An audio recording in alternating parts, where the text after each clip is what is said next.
یہاں ایک بات میں کئی بار عرض کیا کرتا ہوں، قرآن کریم میں ہے ذالک الکتاب لا ریب فی، ذالک وہ جب کوئی چیز دور ہو، ھذا یہ جب کوئی چیز قریب ہو۔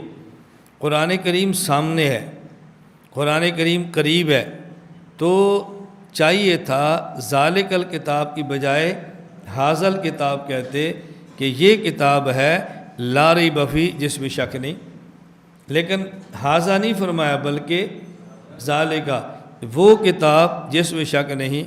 جب سامنے ہے تو اس کو وہ کیوں کہتے ہیں، یہ کیوں نہیں کہتے؟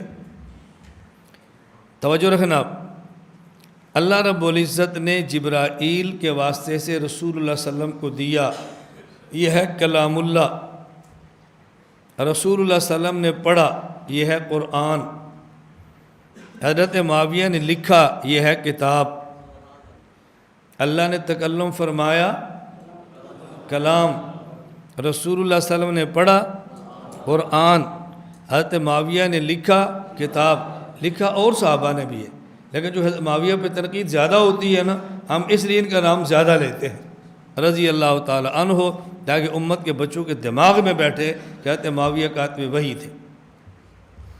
اللہ نے تکلم فرمایا تو کلام، وہ رسول اللہ صلی اللہ علیہ وسلم نے پڑھا تو قرآن، صحابہ نے لکھا تو کتاب۔ جو اللہ نے تکلم فرمایا اس پر کوئی نہیں کہتا کہ قرآن تھوڑا تھا یا زیادہ تھا، بڑھا دیا تھا یا کم کیا تھا۔ رسول اللہ صلی اللہ علیہ وسلم نے پڑھا اور صحابہ کو دیا، کوئی بھی نہیں کہتا حضور پہ اترا تھوڑا تھا، آپ نے دیا زیادہ تھا، اترا زیادہ تھا دیا تھوڑا تھا، اس پر اشکال نہیں۔ اور جب صحابہ نے لکھا تو ہمیں دیا، اس پر اشکال ہے کہ کچھ تھا انہوں نے لکھا نہیں تھا، اور کچھ نہیں تھا انہوں نے لکھ دیا تھا۔ تو جو تکلم اللہ کا ہے اور پیغمبر کو دیا کلام اللہ، اس میں شک نہیں لوگ کرتے۔ جو رسول اللہ صلی اللہ علیہ وسلم نے پڑھا اور صحابہ کو دیا اس میں شک نہیں کرتے، اور جو صحابہ نے لکھا اور ہمیں دیا اس پر شک کرتے ہیں۔ تو اللہ نے یہ نہیں فرمایا ذالک الکلام لا ریب فی، اس پہ تو شک کرتے ہی کوئی نہیں۔ یہ نہیں فرمایا ذالک القرآن لا ریب فی، اس پہ تو شک کرتا ہی کوئی نہیں۔ فرمایا ذالک وہ جو کلام اللہ تھا، وہ جو قرآن تھا، بعد میں معاویہ لکھے گا اور کتاب بنے گی لا ریب فی۔ سمجھ آئی؟ ذالک وہ جو کلام اللہ تو تھا وہ تو ہے ہی لا ریب فی، کوئی شک کرتا ہی نہیں۔ وہ قرآن، اس کو تو سارے بغیر شک مانتے ہیں۔ ذالک وہ کون سا؟